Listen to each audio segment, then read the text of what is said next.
Hi, hello. Welcome to the episode of Isaiah's Newsstand. It's your host, Isaiah Edwards. The date is January the 6th, 2025. Hopefully, this episode finds you well, in good spirits, and high hopes. As for me, I'm doing pretty good. Snowed in, some might say. But yeah, overall, the vibes have been nice.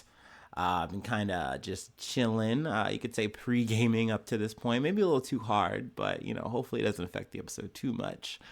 But yeah, I didn't have anything to do. So I figured, yeah, we could just start early. um, but yeah, I've just been hanging out at the house. We definitely got a lot of snow in Cincinnati. It's been a wide ranging swath of, just polar activity, I guess, going on in the United States. I'm trying to think here how I want to encapsulate all of it. But yeah, it's still snowing, I think. Yeah, I think it's supposed to maybe stop around 3 around here as of recording. But yeah, I mean, we'll see. 3 p.m. But yeah, it's definitely messy. I haven't tried to go. I went outside to take out the trash, and I went outside. And while I was out there, I was like, okay, let me try to tend to my car. The snow was like at least up to my ankle. So I was like, yeah, okay, let me try to shovel all around my car. Clean off my car. Was able to do that pretty much okay. But looking at the roads, they just look terrible, at least on the side streets. I wasn't even trying to walk up and peek the main roads. I was like, I'm cool on that. But needless to say, I called off for the day. Was not feeling it once I woke up because I knew. I was like, yeah, I'm not going in. There's no way. And then I got a text message from my job saying, hey, if you're second, third shift, don't come in. Like, we're closed. So that's rare. So that means, like, that's pretty telling that, like, hey, the weather out there is pretty bad. So if you did have to go out there, hopefully, nothing bad happened. Hopefully you stayed safe. I don't know. People listening in other countries are like, oh, whatever, it's cool over here. I know I had said the Midwest, but I have a friend in Wisconsin. They're like, yeah, no, we're fine over here. And I was like, oh, that's cool. So I know it didn't affect everybody, but I know a lot of spots did get affected. But yeah, I'm trying to think here. Food corner last night. We got to talk about it. Let's just go ahead and move into that. I gotta say that I had probably the worst meal of the year, and it's like, I mean, yeah, it's only 6 days in, right? But like, this one's the worst. I think I'm making life changes after this meal, so let's get into it. I had this bag of PF Chang's. It was like supposed to be sesame chicken, and I'm like, all right, like let's get it. And I got it because they didn't have the normal Korean fried chicken. Uh, Update though, we did get they did get it back in stock at Kroger, so I'm happy. I stocked up on like at least 2 weeks worth of that, and I'm gonna need it after the chicken I had today yesterday. It was so. Here's the layout. Here's what we had, the spread. We had this sesame chicken. We had white rice. We had an egg roll. We had the last bao bun I had, which is like the barbecue chicken one. It was actually, that was a good part of the meal. Oh yeah, and then we had sushi that I got from Kroger, which was another part of the issue coming up. So back to the chicken. I have I have a bite of it beforehand, and I taste it, and I'm like, okay, it's at least it's white, it's good, looks good, almost. But then I keep chewing, and I'm like, oh, this is like springy, like it's like spongy springy. It was so it did not taste good. But I'm like, well, we're already all in. So I tried to use the sauce that they have. It didn't do much. It's supposed to be sesame chicken, mind you. I had to add extra like everything seasoning or whatever to kind of get more of that factor going in there because it was lacking, of course. Um, that plus some more sauce that I had, in the cabinet. I just couldn't save it. This chicken was just blah. But I ate my way through it. The sides definitely carried the meal, but I think after having that. And the sushi was bad too, y'all. Like the sushi, like, and don't get me wrong, like, yeah, you got Kroger sushi. What did you expect?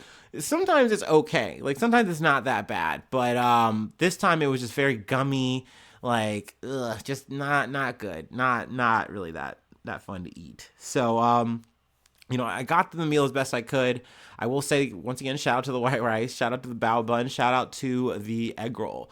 But yeah, that chicken was terrible. I'm done with PF Chang's. I'm done. It was most of the year 2024. I didn't really fuck with them, and it had been so nice because, like, honestly, some of my worst, like, quote unquote, Asian, Chinese meal deals have been out of that. Some of the worst.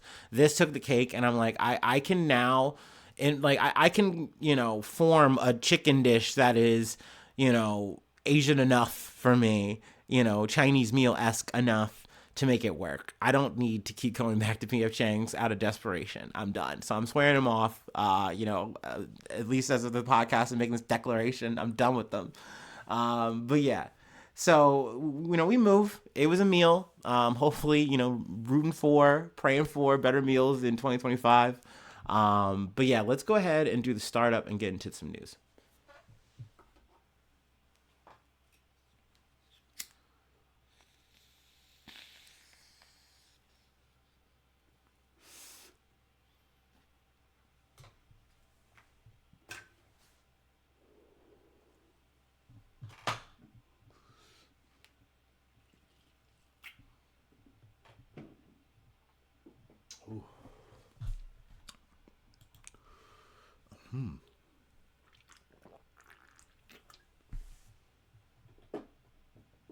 All right. I had to have a couple of drinks. Our first story comes from Al Jazeera. Hamas says it's ready to free 34 captives under ceasefire deal, reports say. Hamas has said it is ready to release 34 captives as part of a ceasefire deal with Israel. The Reuters and AFP news agencies have reported, citing an official with the Palestinian group. So, I mean, this is definitely a big detail, a big update in the ceasefire talks, though, I've definitely said that these things have been kind of bandied about a lot, with not much of a fruitful outcome out of them, especially lately. But it's possible that maybe it has gotten to this point where, we might see the, remaining captives, that are alive actually released, and, we actually have an extension of the ceasefire deal. But that really is going to depend on Israel's reaction, which we don't have yet, at least to this part. So, I'll definitely keep you posted, but it was a relevant update, I felt. And then we can go ahead and move on to another update that I had, because I mentioned this very offhand, I believe yesterday. Where's the... Oop. There we go. From Reuters. Austrian president tasks far-right leader with forming government. Austrian President Alexander von der Bellen tasked the leader of the far-right Freedom Party, or the FPO, on Monday with forming a coalition government after a centrist bid to assemble one without the FPO collapsed unexpectedly over the weekend. So that was something, like I said, I had mentioned offhand, and I was like, okay, well, there's more details that definitely seem relevant, so I'll go ahead and, just take some time to talk about it. Excuse me. Whew. The announcement marks a dramatic reversal for the president, a former leader of the left-wing Greens, who has long been critical of the FPO and has clashed with his leadership, Herbert Kickl, but few options remained to van der Bellen after the centrist failure to forge a coalition. So this is very unfortunate. I don't think this is going to end well for, Austrian government in general.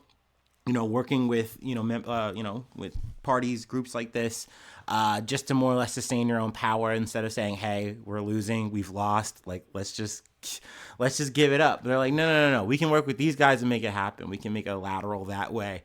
And it's like, oh, no, you guys literally disagree on so much shit. But then it sucks to see that it's like, oh, they do have an overlap over being, like, anti-immigration right now. And it's like, awesome. What a cool, prevailing trend that we keep seeing, across, the, Europe, just here in the States, just internationally, all over. This is a thing that people just kind of keep cycling to. Is it's like, oh, we can just hate these other people. We can both get along with that, even though none of us across the board are coming together to form any kind of solutions, especially economically, to fix any of our fucking problems. So like, okay, well, we'll work with this Kickle guy who, I'm getting his name wrong. I don't fucking care. Dude looks kind of spooky to me. He either looks spooky or is spooked in every picture I've seen him in so far. But I mean, hey, I guess it's his time now. People are coming around to him, and he's going to be potentially in power, or at least close to power or something. I don't fucking know. Just a relevant enough update to kind of talk about it on the political scene, if you will. I know, once again, I'm not really doing much details here, but needless to say, I'm not stoked on it. I'm not happy. It would have been nice to, I guess, in this situation, see them just kind of do a business as usual thing and come together and work out the numbers. But they're like, nah, we can't. And, now they're like, okay, well, we're going to try to make this work in another way. I guess further to talk about the thing that I had kind of just ran through in just a little, quote. Or headline, I should say. There we go. Van der Bellen had infuriated the FPO by not tasking it with forming a government soon after the election, since no potential coalition partner was immediately forthcoming. The task fell to the Conservative People's Party, or the OVP, and its leader, Chancellor Karl Nehammer. The OVP came second in the election. Nehammer's attempts to assemble a and then two-party coalition with other centrist parties fell apart this weekend, prompting him to announce his resignation. So there we go. Kind of close the circuit there. So yeah, it's a bummer to see. Not rooting for it, but sadly, that's not really that crazy to be talking about that now in 2025. But yeah, I'll keep you posted on any more details maybe come out of that. Any more of an aftermath. But yeah, we from one loss to, I guess you could say, another. But I mean, I'm not exactly upset about this. We gotta go to Canada. So let's go ahead and take our last break, and we'll close it out.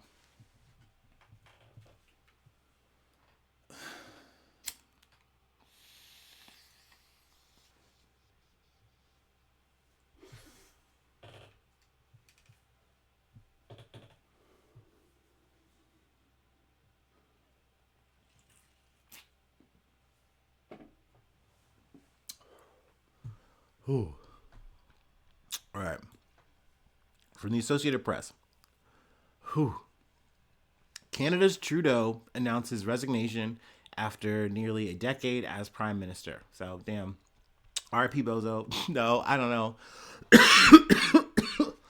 Ooh. No, I'm kind of in a good mood about this. Even though I know it's a slide of democracy, potentially, you're seeing the death of liberalism slowly. We'll see. But, no, I'm just not the biggest Trudeau fan. Y'all know this. Y'all know I love poking fun at this dude. Canadian Prime Minister Justin Trudeau announced his resignation Monday after nearly a decade in power, bowing to rising discontent over his leadership and growing turmoil within his government, signaled by the abrupt departure of his finance minister. We did cover that part. Trudeau, the latest incumbent to be driven out amid voter dissatisfaction worldwide, said it had become clear to him that he cannot be the leader during the next elections due to internal battles. He planned to stay on as prime minister until a new leader of the Liberal Party is chosen. So yeah, I mean, essentially, it was really becoming a Knives Out thing for old Justin. I mean, he's got Donald Trump poking fun at him, telling him, hey, you guys gotta ship up, do right, or you're gonna get tariffs. By the way, you guys are pretty much like our 51st country. You're like a governor to me, bro. Like, I'm taking you as seriously as I want to take you over. And he's just being mean to him, I guess, or whatever. And of course, Trudeau's reaction is to come and be like, oh, no, like your boots, bro. Come to Mar-a-Lago. It's fine, bro. We can talk this out, bro. Come on, man. Be cool, bro. And, here we are. He's still just getting trolled. And, then we had the whole thing with the financial minister. She's essentially saying, hey, like, if we don't tighten up the purse strings here, we are going to be in for a rougher ride. There's no way around it. Like, the economics are looking tired. They're looking rough. And they weren't able to work that out. And her leaving was a big signal like, look, I couldn't reason with this dude. Like, we can't come to a consensus, and that's a problem. So I think the party just said, hey, we do not look good. We've had 10 years and essentially we're up against the wall here. And you would think that it wouldn't be that way. But, when you kind of come in saying, hey, we're going to be as liberal as possible, almost touching that progressive thing, but not really. You're still more or less doing centralist kind of politics. At the end of the day, I don't feel like the current party in Canada that's leading is really doing that much. That's like, oh, wow, it's so crazy and progressive. Sure, maybe by American standards, you compare them, of course, but you could do the same thing in the UK. And it's like, God damn, they're like living in the future in some ways. So yeah, it's just not enough. And especially when people are still struggling and the times are only getting tougher, it seems. So yeah, they're going to go and look towards other avenues. And it seems like all the other oppositions are putting up more or less better conversation points, it seems. So, I mean, we'll see who the new leader is going to be. And also, like I said, what's your big gripe with Trudeau? Why are you so happy about this? Why are you dancing on him like this? It's like, dude, he's just like Macron to me. And not to mention, I know this dude did the blackface shit. And it's like, yeah, man. Yeah, it just bothers my fucking ass. Like, what can I say? I'm human. So, yeah, no, it's kind of boo this man. Smell you later, loser. So, yeah, oops, sorry. But, I mean, we'll see how things go. We'll see what changes, see what shakes out. But yeah, that's really it. That's all I really have for today. I was trying to kind of keep this a little bit shorter. It looks like we did that. Mission accomplished. Hell yeah. Hopefully you're staying warm. Hopefully you're staying comfy and cozy wherever you are. Let's see here. I got to show a little bit. If you'd like to become a newsie, there's a way to do that. Up your membership, your loyalty. Well, I don't know, loyalty, sure. But, you get, the shout out at the top of the month. Isaiah News, patreon.com. So Isaiah News. There it is. That's where you go. You click that. I'll leave a link somewhere in the bio. You do the whole thing. It's very helpful. It's very nice of you to help out that way. It's almost like a tip jar. But like I said, I shout you out at the top of the month. Plug a project if you'd like. Free ways to hit me up, isaiahnews1@gmail.com. Feel free to follow me or the podcast on any of the socials. And subscribe to the YouTube. That's very helpful for free. Leave a like, leave a comment. That's always nice. Always helpful in that way for the algorithm, of course. And thanks so much for tuning in. Thanks so much for being a friend. And hopefully I see you soon for some more good news. I love ya. Bye-bye. Mwah.